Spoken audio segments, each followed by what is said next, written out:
Are women's bodies sources of defilement? For the modern woman, menstruation and birth are beautiful affirmations of the normal workings of the female body. How can the Torah define them as unclean or defiling or polluting? Choose your translation for Tuma. For this reason, I often like to invite men and women to join me in learning the verses in the book of Leviticus that are of relevance, because the woman who experiences uterine bleeding appears in two distinct places in the biblical text. The broad topic of Tuma and Tara, which I'm not going to translate, appear in the first half of Leviticus in a section that is exclusively concerned with the offering of sacrifices and the boundaries of entry into the sanctum of the tabernacle and later the temple.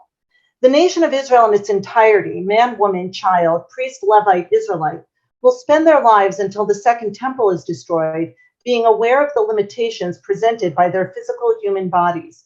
These limitations mandate distance from God's presence, specifically in the temple.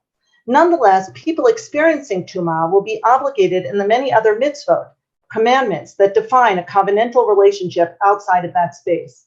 There is no shame or transgression in being tameh. It is a consequence of our human condition, a condition desired by God in his creation of human beings, male and female. I believe that the Torah places the birthing woman as the first example deliberately out of order, in order to preempt negative association with Tumah. After all, birth is one of the most desirable and elevated experiences of the human condition. If we advance the rabbinic idea that man, woman, and God all participate in conception of a child, the act itself in which man and woman become tameh through contact with the man's seed, then this cycle of Tumah and Tara is actually the only way in which God's presence in the world can be perpetuated. Furthermore, at the moment of birth, when a couple most feels the presence of the divine in their lives, especially if both mother and child survive, the woman, though blameless, becomes tameh. Although she may want to bring thanksgiving offerings, she must wait. Discipline is a hallmark of our relationship with God in general, and most specifically in the world of the temple. The reason for this lengthy explanation is that, as mentioned in the beginning, some women recoil from the language of Tumah. It is important to learn these chapters and note that men and women's bodies are equally subject to these laws, and it is not about a permanent inborn defilement or uncleanliness. Tumah and Tara act like a yin and yang in balancing our physical bodies with our spiritual selves throughout our lives. The ritually tameh state is transitional. The body from birth onward will cyclically be exposed to states of Tumah. It is part of the human condition and thus part and parcel of our ability to encounter the divine presence in the temple, but proximity to the divine requires utmost caution. Uterine blood appears again in two different citations in chapters 18 and 20 that determine and define its relevance in contemporary practice today. Chapter 18 opens with far more authoritarian language than seen previously in Leviticus. My rules alone shall you observe, and faithfully follow my laws. I, the Lord, am your God. You shall keep my laws and my rules, by the pursuit of which man shall live. I am the Lord. Following this introduction are a list of sexual prohibitions. These include adultery, incest, sexual relationships with in-laws or step-parents, and bestiality. These laws seem to be the introduction to the paradigm of holiness or kedusha in the next chapter, in which God commands kedoshim tihiyu, you shall be holy, because I, God, am holy. These laws are not only for a select few, but for everyone. In imitating God's holiness, we make holiness our behavioral ideal. Striving for holiness, in contrast to the involuntary cycle precipitated by physical tumah, will require a daily struggle in the here and now as an act of partnership between human beings and God. How to achieve holiness will involve a series of ethical laws, including honoring one's parents, respecting the elderly, justice for the stranger, along with multiple separations between the permitted and prohibited, and understanding the distinctions between the sacred and the profane. In chapters 18 to 20, we not only find fundamentally prohibited relationships, we also encounter a permitted sexual relationship that has enforced sexual boundaries. The nida is not a fundamentally prohibited sexual relationship. Only when she is tameh is she prohibited. When she is tahur, she is permitted. Sexual boundaries are necessary even within sanctioned relationships. The nidah serves as the bridge between the two distinct worlds of taharat and kedusha. And these boundaries equally affect men and women, even though it is uterine blood that serves as the source for structuring the non-sexual space. These laws are often referred to as Taharat HaMishpacha, or family purity laws. This euphemism, which begins to appear in the 19th century, removes the uncomfortable concepts of tuma, blood, and sexuality from the terminology. Furthermore, the phrase implies that following these laws brings an unmitigated spiritual purity to the structure of the family that is being created when couples abide by these laws. The biblical text promises no rewards. In the Talmud, there is one Tana, Rabbi Meir, who asks why a man may not approach a woman who is nidah. He answers that the reason a woman is prohibited to her husband for 7 days is so that he not become tired of her and lose interest or become disgusted by her, and that she be dear to him as under the chuppah.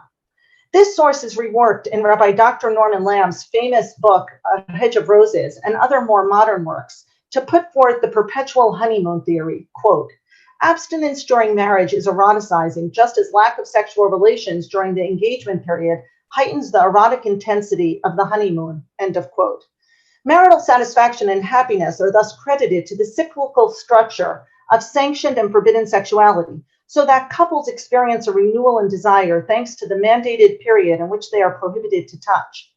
This sexual intensity will then spill over into all other areas of their marriage, guaranteeing marital happiness beyond the bedroom. The reality is far more complicated. For one, divorce, abuse, perversion, violence, and dysfunction are prevalent in Jewish marriages within religious and extremely religious communities. While the divorce statistics are lower than in the secular population, they are not negligible, and rabbinic courts are filled with tragic stories of unhappy marriages and sexual dysfunction. Mikveh attendants in all communities are trained to recognize signs of abuse so as to gently offer resources and help to afflicted women. The increase in religious sex therapists trained to work with rabbis and advise couples, even in the most sexually restricted communities, attest to the reluctant acknowledgement that the laws of family purity are not enough to keep men and women sexually satisfied. Couples who waited until marriage, believing that sexual paradise awaits them as a reward, are sometimes disillusioned when they discover that building a sexual relationship from the ground up takes work, patience, time, communication, and sometimes requires professional help. Religious couples who were sexually active, either together or separately before marriage, can find that shame and guilt over previous behavior stays in the shadows of their now sanctioned intimacy. Furthermore, the idea that we will start being good and will keep nida as we should once we are married requires a huge change and quite a bit of discipline if the couple has been regularly touching beforehand. Being realistic about goal setting is key to avoid a regular sense of failure when couples who thought it would get easier find that in fact it sometimes gets harder. Enough has been written about the great sensitivity necessary when teaching brides and grooms before their wedding, and many educational resources and training have been developed for those in the field, which is a welcome change. These laws often bring up all sorts of complicated feelings, especially for women. To look at nida laws only as a series of halachot is to deny the reality of the experience. Much of this is heightened by the transformation brought about by greater education of women, particularly in the areas of sexuality, fertility, and intimacy. I have developed an approach in which I use the halachic structure to encourage couples to have honest conversations about the impact these laws will have on developing healthy sexual and non-sexual space. This gives the couple permission to already begin thinking about their love languages and how they relate to one another and the strengths and weaknesses that the relationship has, and how each space might highlight such strengths or weaknesses. When we start to talk about the laws commonly known as harchakot, or distancing laws, I point out that this descriptor for the laws is particularly unhelpful and in fact can cause harm. The couple is not meant to be distant or alienated from one another. Rather, they are meant to be intimate, loving, and close without crossing into sexual behavior. How do you desexualize a sexual relationship? I recommend that the laws be framed in the context of creating a mindfulness towards this non-sexual time. This reinforces the idea that the couple is together choosing to create the space and are deliberately changing their regular interaction in order to do so. I also strongly encourage open conversation about what this non-sexual space is going to look like, and to be honest about non-halachic decisions that might be made when considering how the harchakot, which include lack of touch, separate beds, some separation when eating, and not passing for something like 11 to 13 days, are going to be observed. For instance, if a couple decides they need to touch in their relationship, I encourage them to acknowledge that this is a non-halachic decision, but that they are also in an aspirational relationship with God and with one another, and they need to honestly build boundaries that will allow them to meet the goals they are setting for this non-sexual time in their marriage. In a beautiful midrash in Shir HaShirim Rabbah, the man approaches the woman to initiate sexuality, and she tells him that she has seen red like the rose. Immediately, he distances himself, not because there is a wall between them or a snake has bit him, says the midrash. There is no danger in her menstrual blood, despite ancient blood taboos and fears. Rather, it is because the words of Torah are as soft as roses and nevertheless form a hedge around them. What I love about this is the hedge of roses, with the soft velvet petals along with the thorns that demand caution that make up the hedge around the couple together. There is no danger. There is no public involvement. There is only man and woman inside the hedge, a world unto themselves, as they choose together to take charge of their sexual life and infuse it with the divine.